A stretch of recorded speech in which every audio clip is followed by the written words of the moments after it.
Bueno, ahora bien, ya explicamos cuáles son los requisitos para el decreto de la medida y cuáles son los principios que rigen al procedimiento cautelar. Ahora bien, vamos a ver cuáles son las medidas preventivas.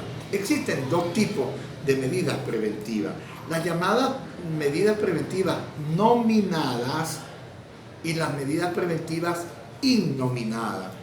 Las medidas preventivas nominadas también reciben la denominación de medidas preventivas típicas, porque están señaladas, están consagradas, están tipificadas expresamente en el Código de Procedimiento Civil. Y las medidas innominadas también se les denominan atípicas, porque ellas no tienen una denominación específica en el Código de Procedimiento Civil, sino que el juez la va a decretar conforme a la necesidad del procedimiento. ¿Cuáles son las medidas preventivas típicas? Las medidas preventivas típicas son el embargo de bienes muebles, la prohibición de enajenar y gravar bienes inmuebles y el secuestro de bienes determinados. Esto lo encontramos en el artículo 588 del Código de Procedimiento Civil, que dice: en conformidad con el artículo 585 de este código, el tribunal puede decretar en cualquier estado y grado de la causa las siguientes medidas. Primero, el embargo de bienes muebles. Segundo, el secuestro de bienes determinados.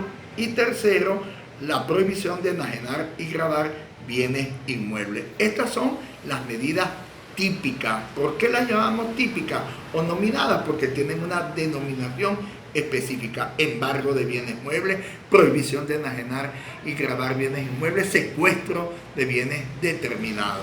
En cambio, las medidas innominadas están consagradas en el parágrafo primero de este artículo 588 del Código de Procedimiento Civil.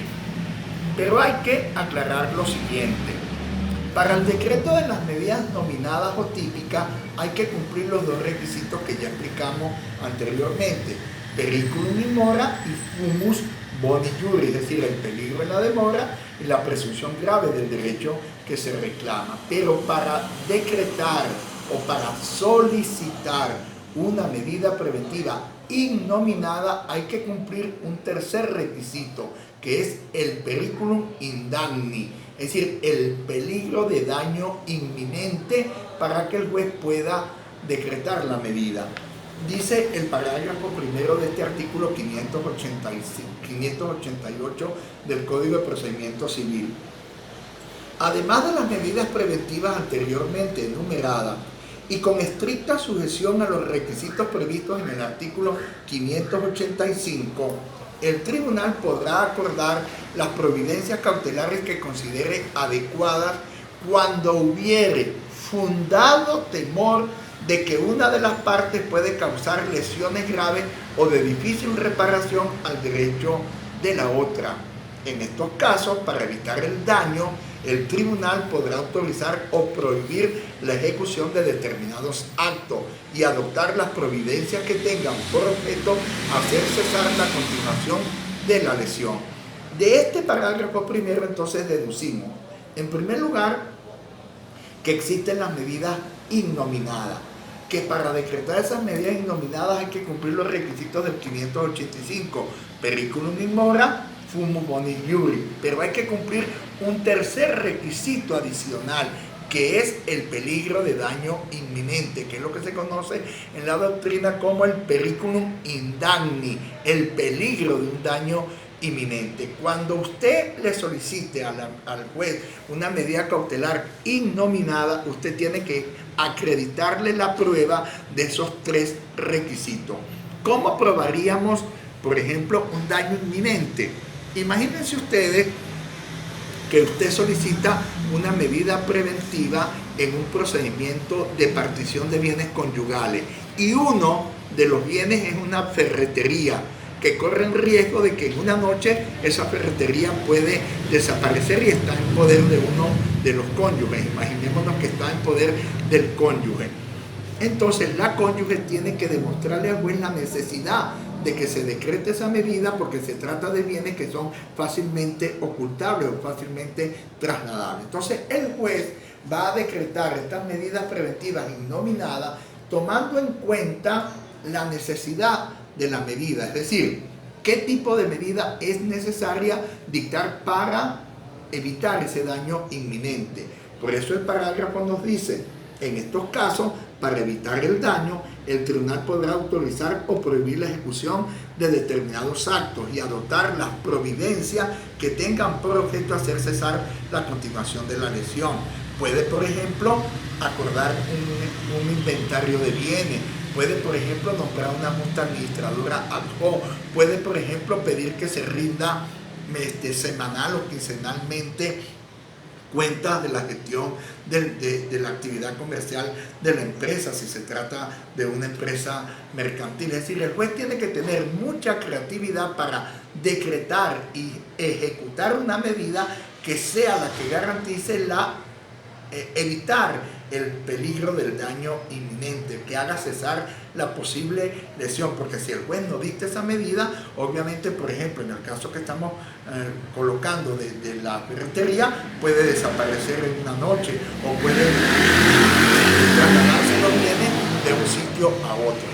Entonces nos encontramos con dos tipos de medidas: las medidas típicas o nominadas, embargo de bienes muebles, prohibición de enajenar y gravar bienes inmuebles y secuestro de bienes determinados. Y las medidas innominadas son aquellas medidas que el juez tiene que crearlas, tiene que adoptarlas. Por eso se denominan medidas innominadas o atípicas, porque no tienen una denominación específica dentro de la ley. Para el decreto de las medidas preventivas típicas cumplimos los dos requisitos: peligro en la demora o periculum in mora y forma boni iure, es decir, la presunción de buen derecho. Y para las medidas innominadas tenemos que cumplir un tercer requisito adicional a los dos primeros, que es el peligro de daño inminente. Junto con estas medidas existen las llamadas medidas complementarias. Esas medidas complementarias son aquellas medidas que permiten la ejecución de la medida decretada. Lo consagra el artículo 588, cuando en su primera parte nos dice: podrá también el juez acordar cualesquiera disposiciones complementarias para asegurar la efectividad y el resultado de la medida que hubiere decretado. Es decir, estas no es que sean medidas en concreto, sino que son medidas complementarias que le van a permitir al juez llevar a cabo el cumplimiento o la ejecución de la medida que haya sido decretada. Por ejemplo, si el juez decreta el secuestro de un determinado vehículo y ese vehículo se encuentra circulando en la ciudad de Valera o en el estado Trujillo, entonces el juez puede oficiar a tránsito terrestre o puede oficiar a la policía para que en un punto de control paralicen el vehículo y lo pongan a disposición de un estacionamiento autorizado por el Instituto de Tránsito Terrestre. Esa es una medida complementaria. ¿Por qué? Porque le permite al juez llevar a cabo la medida de secuestro que haya decretado, y así puede decretar muchísimas otras medidas. Por ejemplo, impedir que se traslade ganado de una finca para otra, por ejemplo, o sea, impedir que se expidan las guías respectivas en movilización del ganado. Estas medidas permiten entonces, por eso se llaman complementarias, porque permiten llevar a cabo el cumplimiento, ya sea tanto en las medidas preventivas típicas como en las medidas preventivas atípicas. Ahora bien, en el parágrafo segundo del artículo 588, ¿verdad?, se establece la oposición que puede hacer la parte que está afectada por la medida a la medida preventiva innominada. Dice el parágrafo segundo: cuando se decrete alguna de las providencias cautelares previstas en el parágrafo primero de este artículo, la parte contra quien obre la providencia podrá oponerse a ella, y la oposición se sustanciará y resolverá conforme a lo previsto en los artículos 602, 603 y 604 de este código.